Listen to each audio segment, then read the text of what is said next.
जिस देश में हम लोग औरतों को भगवान का दर्जा देते हैं वही देश औरतों के लिए सेफ नहीं है। इंडिया में on average 86 cases daily report होते हैं। अगर कोई शरीफ लड़की होती है रात को 9 बजे मतलब नहीं घूमती है, लड़के भी उतने उससे ज़्यादा जिम्मेदार है रेप के लिए, ये लड़के हैं उससे ज़्यादा। 31 साल की second year trainee PG doctor जो अपना लॉन्ग शिफ्ट करके सेमिनार हॉल में जाती है रेस्ट करने के लिए, उसी के कुछ घंटे बाद उनके पेरेंट्स को फोन आता है बोलते हुए कि आपकी बेटी ने सुसाइड कर लिया है। नहीं, मेरी लड़की ने सुसाइड कर दिया है, ये खबर आई है हॉस्पिटल से। मैंने कहा सुसाइड किसने कहा, कैसे? बोले नहीं, उन्होंने कहा कि ये सुसाइड हुआ है। ये सुनकर उनके पेरेंट्स जल्दी हॉस्पिटल में जाते हैं, पर उन्हें उधर 3 घंटा वेट करना पड़ता है अपनी बेटी की डेड बॉडी देखने के लिए। पैर दोनों राइट एंगल में मिला गया, राइट एंगल में, एक पाँव बेड के इस तरफ, एक पाँव बेड के इस तरफ मिला गया।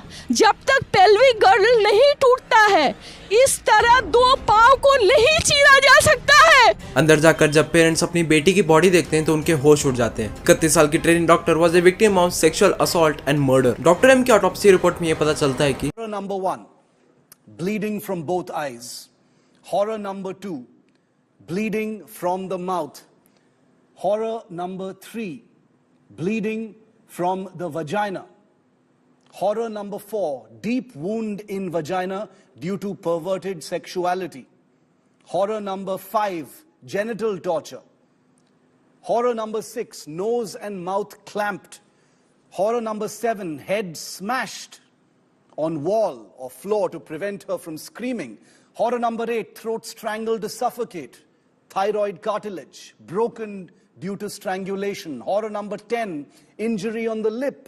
और इस बात को असिस्टेंट सुपरिटेंडेंट फोन करके बोलता है कि सुसाइड है। संदीप गौर जिसने रिजाइन कर दिया था उसको 9 घंटे के अंदर अंदर दूसरे कॉलेज में एज ए प्रिंसिपल की पोस्ट मिल जाती है। हाईकोर्ट को ये थोड़ा फिशी लगता है कि प्रिंसिपल को कैसे 9 घंटे के अंदर अंदर दूसरे कॉलेज में पोस्ट मिल गया। उन्होंने इस कॉलेज से भी उसको रिजाइन करवा दिया था और बोला इसको दूसरे कॉलेज में भी पोस्ट नहीं मिलना चाहिए, इसको छुट्टी पर भेजो विद इमीडिएट इफेक्ट। जब पुलिस सीसीटीवी चेक करती है तो उन्हें पता चलता है कि संजय रॉय जो 3 बजे के आसपास सेमिनार हॉल जाता है और उसके 40 मिनट बाद में वो उधर से चला भी जाता है। जहाँ था वहाँ कोई सीसीटीवी तो नहीं था, पर पुलिस को उधर एक ब्लूटूथ डिवाइस मिलता है जो सस्पेक्ट के फोन से कनेक्टेड था। सस्पेक्ट उसी हॉस्पिटल में काम करता था। सुबह सुबह ये इंसान वहां से निकलकर सोने चला गया, वो भी पुलिस के बैरक्स में, क्योंकि वो सिविल वॉलंटियर था और उसकी वहां ड्यूटी लगी थी। बोला जाता है संजय रॉय के पॉलिटिकल कनेक्शन भी थे। संजय रॉय के ऊपर एक्सटॉर्शन, इंटीमेशन एंड इवन 2022 में अपनी प्रेग्नेंट वाइफ पर असॉल्ट करने का भी आरोप है। और कुछ हफ्तों पहले उसने फीमेल डॉक्टर के साथ भी छेड़खानी की थी, जिस ब्रूटैलिटी को ऐसा लगता है कि उसमें 1 से ज़्यादा लोग इन्वॉल्व है और वो लोग काफ़ी इन्फ्लुएंशियल भी लगते हैं। अचानक से चेस्ट डिपार्टमेंट जो सेमिनार हॉल के कुछ दूरी पर ही था उधर रिनोवेशन का काम शुरू हो जाता है। एविडेंस की टैंपरिंग की जा रही है, बड़ा कवर अप ऑपरेशन चल रहा है। अगस्त की सुबह 1:15 को अचानक से हजारों की संख्या में लोग आ जाते हैं। यहाँ का कंडीशन देख सकते हैं, हजारों के संख्या में ये मॉब आया है, हम लोग पे अटैक भी किया है और इनका मेन टारगेट है कि जो भी एविडेंस है उसको टैंपर किया जाए। और यहाँ का जो लोकल पुलिस है ये कुछ भी कंट्रोल नहीं कर पाया है, हम लोग पे अटैक किया गया है और ये सारे मॉब की स्थिति आप देख सकते हैं क्या किया है इन्होंने। इमरजेंसी रूम, पेशेंट के इवन बेड भी तोड़ दिए गए थे और उन्होंने इवन मीडिया वालों पर भी अटैक किया था।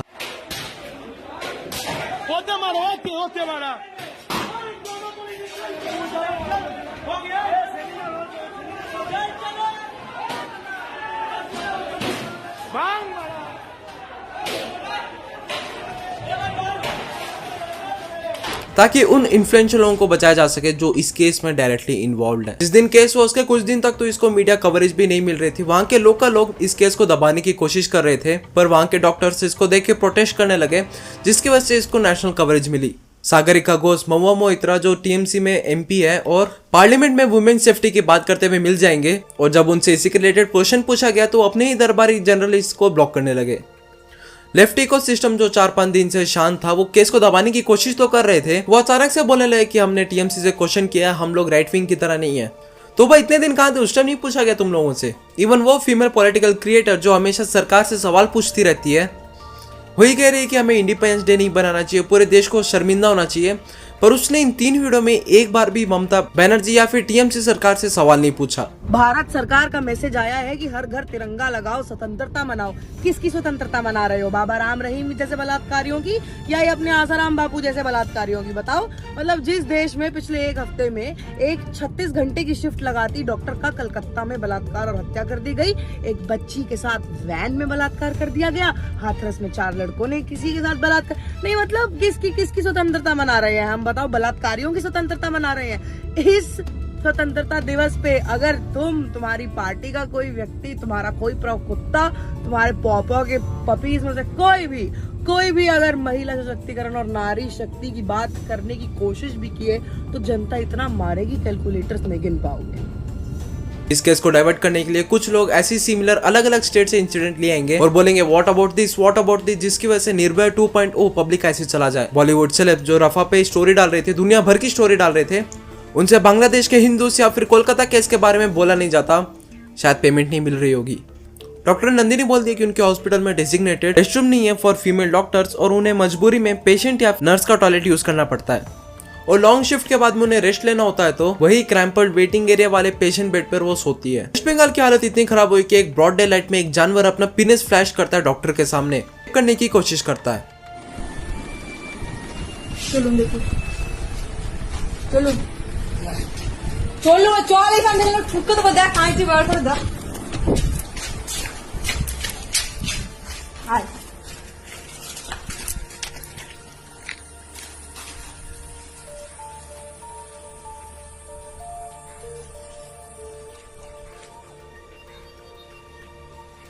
अरुणा शांगबॉग जो एक प्रोमिनेंट हॉस्पिटल में नर्स थी जिसे परसिस्टेंट वेजिटेटिव स्टेट में छोड़ दिया जाता है after being strangled by ward attendant in 1973।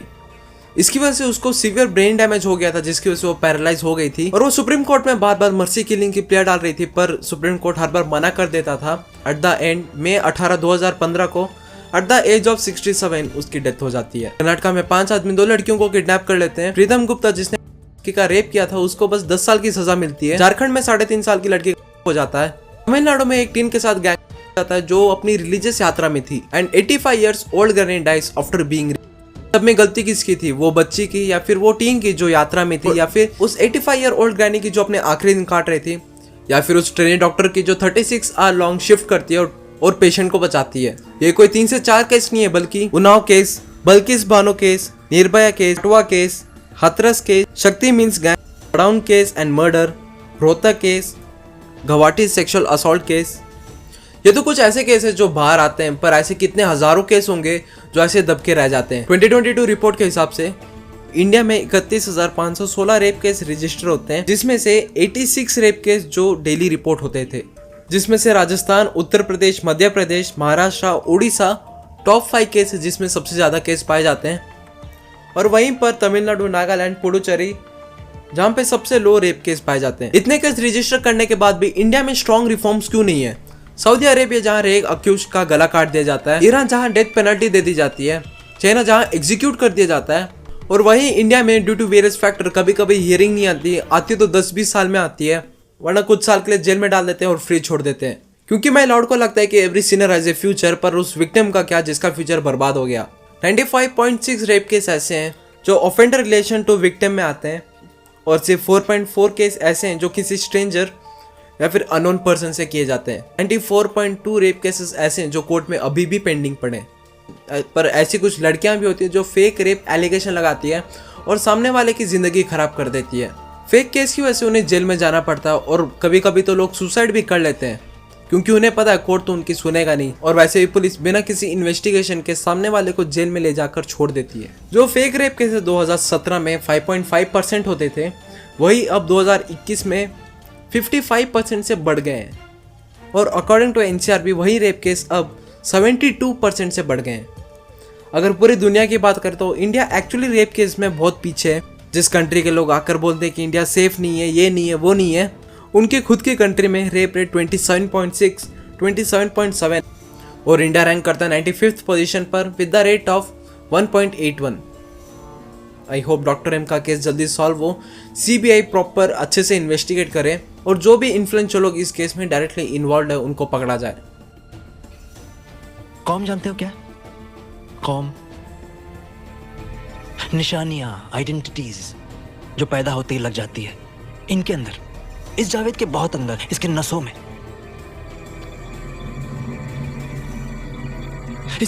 इसके खून में इसकी कौम सनी हुई है। इसकी वफादारी सिर्फ इसके खून के प्रति है। और बदकिस्मती से इनके कौम में सिर्फ जहर भरा है, जहर। इनका हिसाब चुकाते चुकाते हम खाक हो जाएंगे। हजारों राठौड़ मारे जाएंगे लेकिन कुछ नहीं होगा।